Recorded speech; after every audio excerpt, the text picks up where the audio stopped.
Vamos começar. Cara, o que tá rolando na Ucrânia, na Rússia? Pode chegar um pouquinho mais pra frente aqui pra você não ficar desconfortável. Ah, tá certo, ok. Rapaz, é engraçado, né? Curioso, logicamente, isso não tem nada de engraçado, é muito triste. Eu fiz uma breve pesquisa desde que o momento que as tropas russas estavam ali na fronteira, eu comecei a interessar pelo assunto, dentro de uma iminente guerra.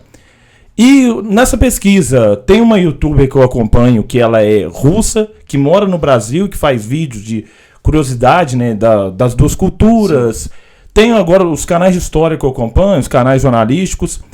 E, primeiro, para começar, temos que entender que a Ucrânia já fez parte da Rússia. Na verdade, essa realidade ucraniana era observável até 1991. Ou seja, a Ucrânia tem 31 anos de independência. Quando ela foi fundada, quando da ocupação da região isso se deu no século IX, a então Rússia era chamada de Kievan Rus.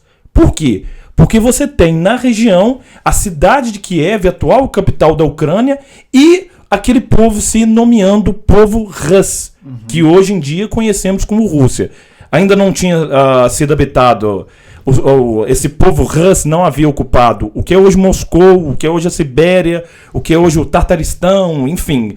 A Rússia é uma multiplicidade de etnias dentro sobre a égide, sobre a marca de Moscou. Passado mais alguns anos, alguns séculos, na verdade, o Império Mongol, a partir de Gengis Khan, invade a região e tantas outras, formando um dos maiores impérios conhecidos da história. E aí, quando Gengis Khan vem a falecer e o seu império se desintegra, as antigas tradições do século IX são remontadas e o povo ucraniano começa a desejar uma independência. Só que eles começam a ter atritos com os poloneses, isso por volta do século XVII. E para pedir ajuda por conta desses atritos, eles voltam de novo a Moscou. Então eles vão pedir ajuda do czar, do imperador russo. Imperadores, né, que governaram a Rússia até o século XX. Dito isso, esse tratado de Pereyaslav, lembrei o nome aqui. Pereyaslav custou caro para a Ucrânia. Por quê? Porque custou a sua independência. E o século XIX, já cortando para outro momento, o século XIX, é um momento do romantismo e das nacionalidades. No século XIX nós temos a unificação da Itália, a unificação da Alemanha e outras nacionalidades querendo uma bandeira, um governo próprio e uma língua própria. Típico da política das nacionalidades, entre elas a Ucrânia. No século XX, com a crise do czarismo, do Império Russo, que levou à Revolução Russa de 1917, a Ucrânia também tenta a sua independência. Só que explode a Revolução de 1917, principalmente a Revolução Bolchevique, e sufoca a busca por autonomia ucraniana. Então a Ucrânia se transforma em mais uma das outras 14 repúblicas da União das Repúblicas Socialistas Soviéticas. Condição que ela teve até 1991, que quando a União Soviética se desintegrou, formando ali 15 países, ela foi um desses países formados. Nesse passado recente, faltou sentar, conversar e falar assim, olha, até aqui vai a fronteira, até aqui isso pode, até aqui isso não pode. Então, determinou-se as fronteiras, mas não determinou tratados bem delimitados, onde termina a Rússia, onde começa a Ucrânia, onde termina a Ucrânia, começa a Belarus e todos os vizinhos ao redor. E para piorar a situação, organização do Tratado do Atlântico Norte, a OTAN, formada ao final da Segunda Guerra Mundial, ela veio com expansionismo, principalmente depois da Guerra Fria, incorporando inclusive países que faziam parte da dita cortina de ferro, né? Conjunto de países que faziam proteção para a União Soviética em caso de um ataque. E ela se expandiu, inclusive chegando, não aliciando, né, mas desejando a Ucrânia como membro. Ou seja, a Rússia não queria ter a OTAN, que foi grande adversária da União Soviética ao longo de algumas décadas, debaixo do seu nariz. E o Zelensky, né, que é o atual presidente da Ucrânia, estava fazendo enorme força para isso. O que o Putin fez? Ataque. Ataque começou hoje. Nós sabemos como isso começou, a partir desses ataques hoje, que já mataram alguns civis, já estão promovendo uma migração em massa. Por mais nós não podemos fazer exercício de futuro, mas um pequeno exercício de imaginação a gente pode fazer.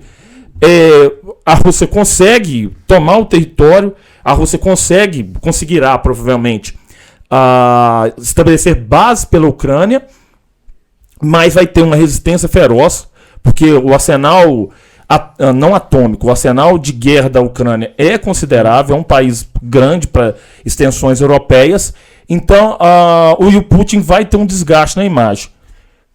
Caso essa resistência seja mais feroz que se imagina, o Putin terá muito mais desgaste. Lembrando que ele é um líder que já está 24 anos no poder. E como que está a questão dos aliados da Ucrânia? Se invadir lá, como você falou, provavelmente eles vão conseguir dominar, mas considerando a Ucrânia como um país isolado, ou não? Essa é uma boa curiosidade. Em primeiro lugar, não teremos uma terceira guerra mundial. Isso é bom, né? Isso é bom. Graças a Deus. A possibilidade de uma terceira guerra mundial é remota. Sentimentos mais próximos. Exato. Você acha que aquela vez dos Estados Unidos e da Coreia do Norte foi mais próxima ou essa tá pior? Você pode olhar que esse momento da Coreia do Norte foi mais próximo. Por quê? Porque por mais que a OTAN mande equipamentos, por mais que a OTAN financie a Ucrânia, ela não haverá uma declaração de guerra, provavelmente da França, da Alemanha ou dos Estados Unidos mesmo, à Rússia. Então a Ucrânia vai ter que lutar com as próprias forças. Então, aqueles que estão mais pró-Rússia, vamos dizer assim, estão até acusando a OTAN de ser covarde, porque queria a Ucrânia como país membro, mas agora vai deixá-la lutar a própria sorte contra um inimigo poderoso que é a Rússia, que tem um dos maiores arsenais bélicos e nucleares, podemos dizer assim, do mundo, talvez junto com os Estados Unidos. E diz que a China é bem forte também, né? Mas China é essa que está apoiando a Rússia. A Rússia, né? Então a Rússia tem esse apoio, tem essa segurança por conta da China. Até mesmo quando um império cai, o outro nasce. E a gente está...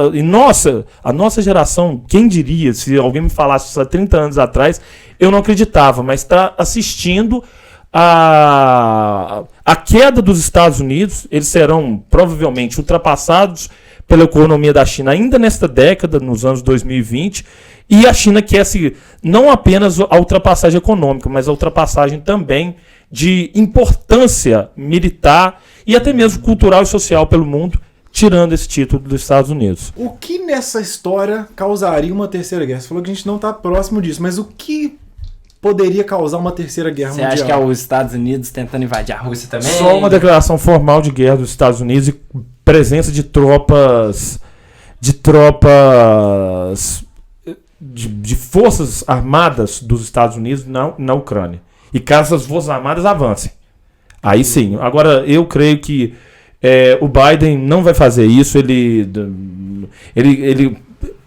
preferiria muito mais uma pressão de desmoralização, uma campanha midiática do que uma campanha militar mesmo. Pois todos os dois sabem que uma guerra mundial agora é como Einstein dizia, né? Dois lados, né? Não, Einstein dizia.